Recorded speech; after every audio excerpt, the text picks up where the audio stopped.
திவ்ய தேசங்களில் ஒன்றான பிரசித்தி பெற்ற வீரராகவ பெருமாள் கோயில், திருவாலங்காடு வடாரண்யேஸ்வரர் கோயில், சென்னையில் தாகம் தணிக்கும் பூண்டி நீர்த்தேக்கம் ஆகியவை திருவள்ளூர் தொகுதியின் முக்கிய அடையாளங்கள். குகைகளில் ஆதி மனிதர்கள் வாழ்ந்த வரலாற்று சிறப்புமிக்க பட்டறை பெரும்புதூர் இந்த தொகுதிக்கு சிறப்பு சேர்க்கிறது. நெல் சாகுபடியும் மா விளைச்சலும் பிரதான தொழில்களாக உள்ளன.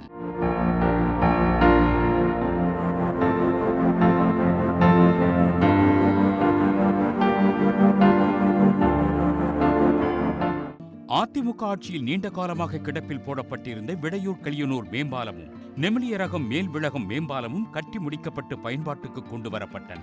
திருவள்ளூரில் போக்குவரத்து நெரிசலை கட்டுப்படுத்த திருநின்றவூர் முதல் ஆந்திராவின் ரேணிகுண்டா வரை புறவழிச்சாலை திட்டம், எண்ணூர் முதல் வண்டலூர் பூஞ்சேரி வரை வெளிவட்டச்சாலை திட்டம் ஆகியவை நிறைவேற்றப்பட்டு வருவதும், திருவள்ளூர் புதிய பேருந்து நிலையம் திறக்கப்பட்டதும் திமுக ஆட்சியின் 5 ஆண்டு கால சாதனைகள். திருவள்ளூரில் அரசு கலைக்கல்லூரி, பூண்டி நீர்த்தேக்கத்தை மையமாக கொண்டு புதிய சுற்றுலா தலம், திருவாலங்காடு அருகே காவேரி ராஜபுரத்தில் தொழிற்பேட்டை ஆகியவை தொகுதி மக்களின் கோரிக்கைகளாக உள்ளன.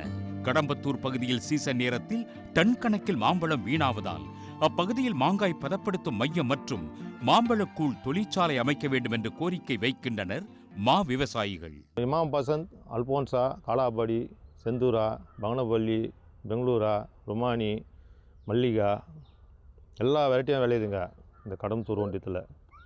அதுக்கு ஒரு பங்கனப்பள்ளிலாம் ஒரு 3 வருஷமாக 4 வருஷமாக எங்களால் ஏற்றுமதி பண்ண முடியல. ஏற்றுமதி இல்லை, ரொம்ப தேக்கமாகுது. 2016-2021 தேர்தல்களில் திமுக வேட்பாளர் VG ராஜேந்திரன் இத்தொகுதியில் வெற்றி பெற்றார். 1951 முதல் நடைபெற்ற 16 தேர்தல்களில் 7 முறை திமுகவும் 5 முறை அதிமுகவும் வெற்றி பெற்றுள்ளன. காங்கிரஸ் 2 முறையும், தமாக மற்றும் கிசான் மஸ்தூர் பிரஜா கட்சி தலா 1 முறையும் வென்றுள்ளன. திமுகவின் அசைக்க முடியாத கோட்டையாக திகழும் திருவள்ளூரில் மீண்டும் வெற்றி பெற அக்கட்சியினர் மும்முரமாக களப்பணியாற்றி வருகின்றனர். ஆன்மீகத்திலும் இயற்கை வளத்திலும் தனிச்சிறப்பு பெற்ற ஊராக திகழ்கிறது மன்னார்குடி. குலோத்துங்க சோழன் கட்டிய பிரம்மாண்டமான ராஜகோபால சுவாமி கோயில், மனதை கொள்ளை கொள்ளும் வடுவூர் பறவைகள் சரணாலயம் உள்ளிட்டவை தொகுதியின் அடையாளங்கள். மன்னார்குடி கோயிலின் பாப்கட்டிங் செங்கமலம் யானை மற்றொரு சிறப்பாகும். கரைபுரளும் காவிரி ஆற்றின் பாசனத்தால் முப்போகமும் நெல் விளையும் பூமி. விவசாயமே இவ்வூர் மக்களின் பிரதான தொழில்.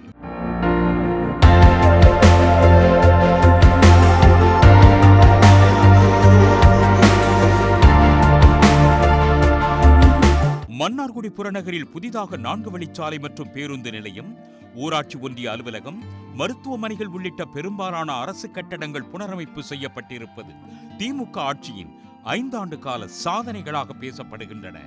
கலைஞர் ஆட்சி காலத்திற்கு பிறகு தொகுதி முழுவதும் பயனாளிகளுக்கு வீட்டுமனை பட்டா வழங்கப்பட்டுள்ளது. நீடாமங்கலத்தில் தண்டவாளத்தை கடக்க மாணவர்களும் வேலைக்கு செல்வோரும் நாள்தோறும் மணிக்கணக்கில் காத்திருக்கும் நிலை உள்ளது. அங்கு நெரிசலை குறைக்க ரயில்வே மேம்பாலம் அமைக்கப்பட்டு வருகிறது. விரைவில் நிறைவடைய உள்ள பாதாள சாக்கடை திட்டம் பொதுமக்களிடையே வரவேற்பை பெற்றுள்ளது. மன்னாருடைய பொறுத்தவரையிலும் மிக மிக மக்களுடைய எதிர்பார்ப்பான பாதாள சாக்கடை திட்டம் கிட்டத்தட்ட 234 கோடிக்கு நிறைவேற்றப்பட்டிருக்கிறது.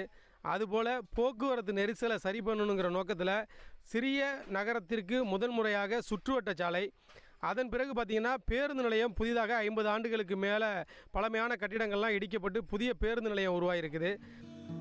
மன்னார்குடி அரசு மருத்துவமனையில் உயிர்காக்கும் அறுவை சிகிச்சைக்கான நவீன கருவிகள் இல்லாததால் தஞ்சை மருத்துவமனைக்கு அனுப்பி வைக்கும் நிலை உள்ளது. காது, மூக்கு, தொண்டை சிகிச்சை நிபுணர்கள் மற்றும் தோல் சிகிச்சை பிரிவு இல்லாதது பெரும் குறையாக உள்ளது. மன்னார்குடியை சுற்றுலா தலமாக மேம்படுத்த வேண்டும், வடுவூரை தனி தாலுகாவாக அறிவிக்க வேண்டும் என்பன இத்தொகுதி மக்களின் பிரதான கோரிக்கைகளாக உள்ளன. வேளாண் கல்லூரி அமைக்க வேண்டும் என்ற எதிர்பார்ப்பும் மக்களிடையே உள்ளது. மன்னார்குடி சட்டமன்ற இந்த தொகுதியில் நீங்கள் ஒரு விவசாயம் சார்ந்த ஒரு தொழிற்சாலையும் ஒரு விவசாய கல்லூரியும் கொண்டு வர்றது எங்களுடைய நீண்டகால கோரிக்கை. அதை இந்த சட்டமன்ற தொகுதியில் கொண்டு வரணுங்கிறது எங்களுடைய வேண்டுகோள். மன்னார்குடி தொகுதியில் இதுவரை நடைபெற்ற தேர்தல்களில் இந்திய கம்யூனிஸ்ட் 6 முறையும், திமுக 5 முறையும் வெற்றி பெற்றுள்ளன. காங்கிரஸ் 3 முறையும், அதிமுக 2 முறையும் வெற்றி பெற்றுள்ளன. அமைச்சர் TRB ராஜா ஹார்ட்ரிக் வெற்றி பெற்ற மன்னார்குடி தொகுதியை தக்க வைக்க திமுகவினர் பணியாற்றி வரும் நிலையில் அக்கட்சியுடன் போட்டி போட அதிமுகவினர் ஆயத்தமாகி வருகின்றனர். 100க்கும் மேற்பட்ட கிராமங்களை கொண்ட கீழ்பெண்ணாத்தூர் தொகுதியில் கோரைப்பாய் தயாரிப்பே பிரதான தொழிலாக உள்ளது. ஆவூரில் கோரை பாய்கள், கல்யாண பாய்கள், டிசைன் பாய்கள், பெயர் குறித்த பாய்கள், பந்திப்பாய், ரங்கோலி பாய் என பல வகை பாய்கள் நெய்யப்பட்டு வெளி மாநிலங்களுக்கு அனுப்பப்படுகின்றன. நெல் மற்றும் மணிலா சாகுபடி அதிக அளவு நடைபெறுவதால் விவசாய தொழிலாளர்கள் நிறைந்த பகுதியாக உள்ளது கீழ்பெண்ணாத்தூர்.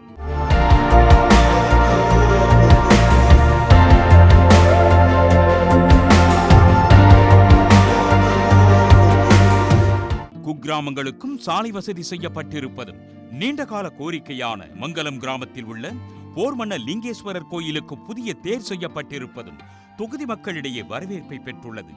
விவசாயிகளின் கனவு திட்டமான நந்தன் கால்வாய் திட்டத்திற்கு திமுக அரசு 42 கோடி ரூபாய் நிதி ஒதுக்கியது உழவர் உள்ளங்களை நெகிழ வைத்துள்ளது.